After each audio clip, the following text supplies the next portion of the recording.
Ladies and gentlemen, good morning, good afternoon, and good evening.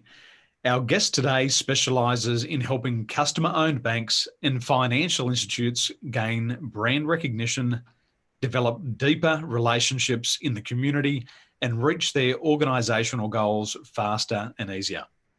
And today she's going to show you how to achieve a competitive positioning in a turbulent market. Ladies and gentlemen, would you please help me welcome to the Win Sales Now podcast, our good friend, Priya Mishra. Welcome, Priya. Thank you so much. Thanks for introduction.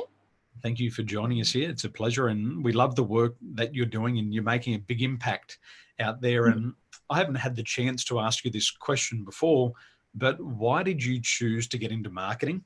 And what has been your journey along the way to becoming one of Sydney's most successful marketing agencies? Well, when I started my career in the 90s, I started as a marketing person, to be honest. And I loved that time. But then somehow I entered into the IT. I loved my intellectual ability to cope up with every problem thrown on me. Down the line, I was always very passionate about marketing. I did my MBA in finance and marketing 2010. When I was thinking about my leaving the corporate career, I was thinking what would be best. Looking at my personality, my past experience, my passion, and my overall persona, I felt marketing is the best suitable career for me in going forward. And I'm very passionate about it. I just love it every minute, every day. I just enjoy it. It's always nice to see somebody who loves what they do. Yeah. I'm really passionate because see, I'm a very I'm not introvert or extrovert. I'm ambivert. So in slang, people call it omnivert.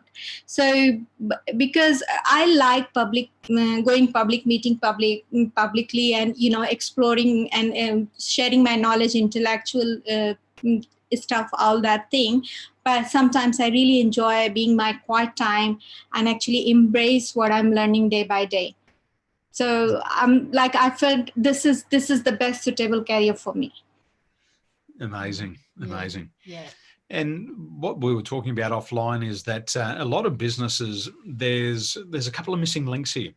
They've got missing links in their stakeholders. There's missing links in their marketing, their sales and leadership teams. What are you seeing that's missing in business at the moment? And how is this hurting the business? See, I have noticed a lot of people, especially the medium businesses, small to medium businesses, most of the team doesn't talk. They are too busy actually covering up the day-to-day tasks. They don't communicate. And a lot of marketing strategy or marketing activities people perform is so far away from the sales and other team members. So there is a lot of big communication gap amongst them. And considering when you hire, you are very visionary. You try to choose a best person in your team, but what happens, this lack of communication and multiple direction, different action happening by the different department, it creates a lot of problem amongst the team. And I believe and that happened because there is no such culture created within the team, and there is no accountability and vision given the team within the team culture to follow all that every strategy which can actually connect the dots together. And so it's hurting a lot, to be honest. Yeah. One of the things that you specialize in is helping them get brand recognition. How does it impact their brand recognition? See, the problem with that, most people are actually, to be honest, it's not a missing link that you don't know what is customer persona or, what is a targeted customer concept and all those things. We all know. And everybody understand it, in some level. I'm not saying everybody understand on the deeper level, but they understand at some level. But hardly anybody is actually implementing it. Because it's a real deep communication has to happen within the team.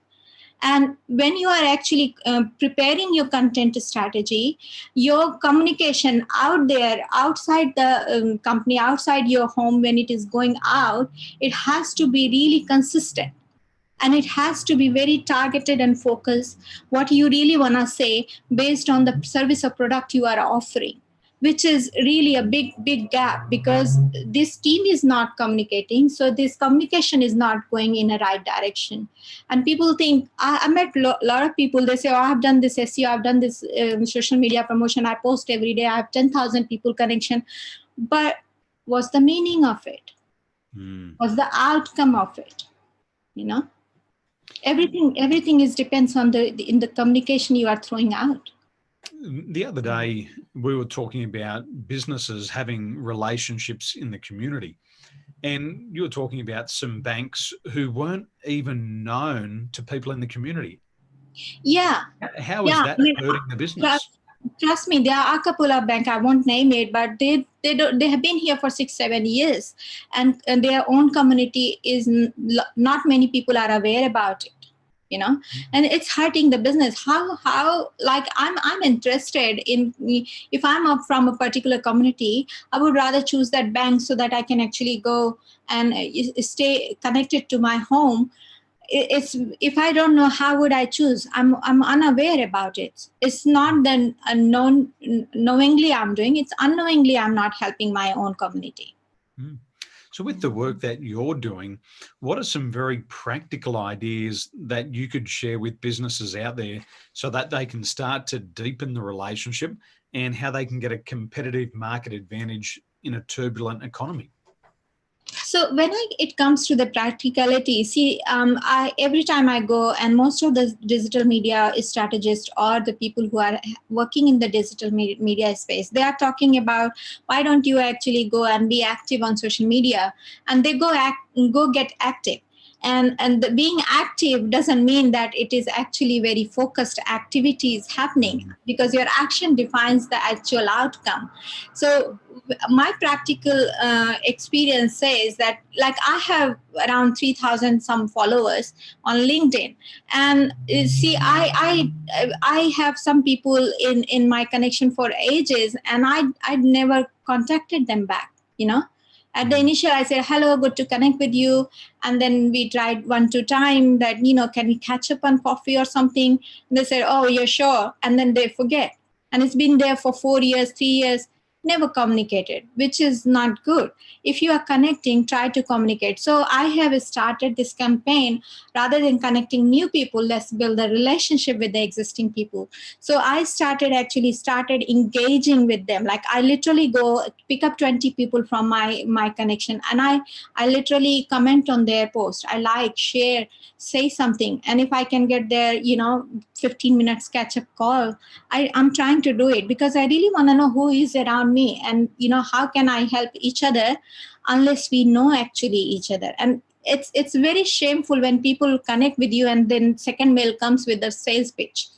Yeah, I really, like 100% agree with you. With the first, you're talking about, the communication in a lot of, the company, and how that really impact a lot of company. And also when you talk about the relationship building, we all know nowadays a lot of business built on the relationship selling. So I think what is brilliant. And see, to be honest, future is all about relationship. If it isn't, then why Google algorithm is changing based on the user experience, right? So if the new algorithm called BREAD, first they launch Rank Brain, then they launch BREAD. So these two algorithms came just to focus their AI on people's user experience. So a lot of websites are actually not actually blacklisted, but actually slowly disappearing because they don't have the relevant content. And the people, when you are going on your website and the content they are reading, the relevancy is not there. They don't have what they were looking for, right? Plus, navigation is hard. The communication, like, some people are so academic, they love to write, and I appreciate their knowledge and the writing ability. But the thing is, the person who is reading didn't get the proper user experience, because they are not as academic as you are, right? The bounce rate is very high. So it's all been actually very well put in the new AI, and you've been monitored, Same in the Facebook. If you are actually sharing too much, you've been blocked, because everybody is trying to get the best user experience. Whosoever is actually part of the whole Facebook community. It's not about you or XYZ person. It's about whole Facebook community. It's Facebook responsibility to get the best user experience. It's practical. It's professional. So it's maturing. I believe it's maturing. It's getting harder because once you are in a comfort zone, it's very hard to get out of the comfort zone, and people think it's problem. It's not a problem. It's maturing. It's adopting the new requirement for the new consumers. And remember, you never sell B2B or B2C. You always sell human to human. The other side, one another human sitting, and actually based on their unconscious mind, 90% buyers, consumers buy based on their unconscious mindset. They have been researching, and they unconsciously buy because they believe where they are unconsciously educated, well, they buy the person from there. It's not about being in their good book. I love it. I love it.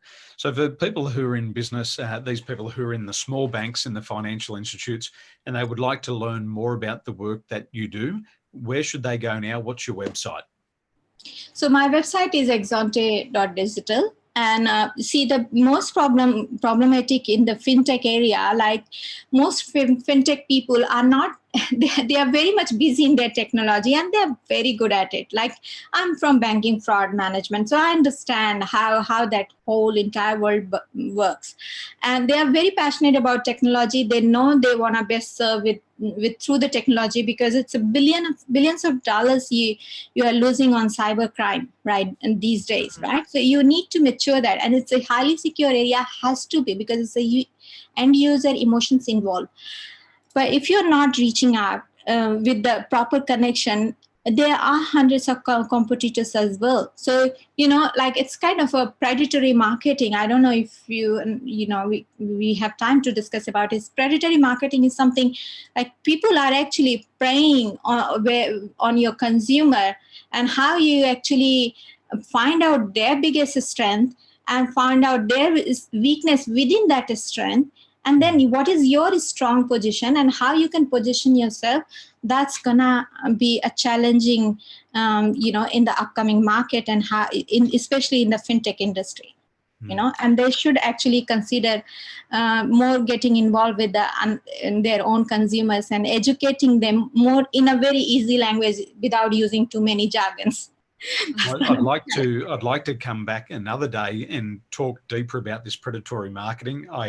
The word in and of itself, predatory, seems quite scary. So I'd like to take a deeper dive into that. Sure. Priya, thank you so much for sharing your knowledge and your insights.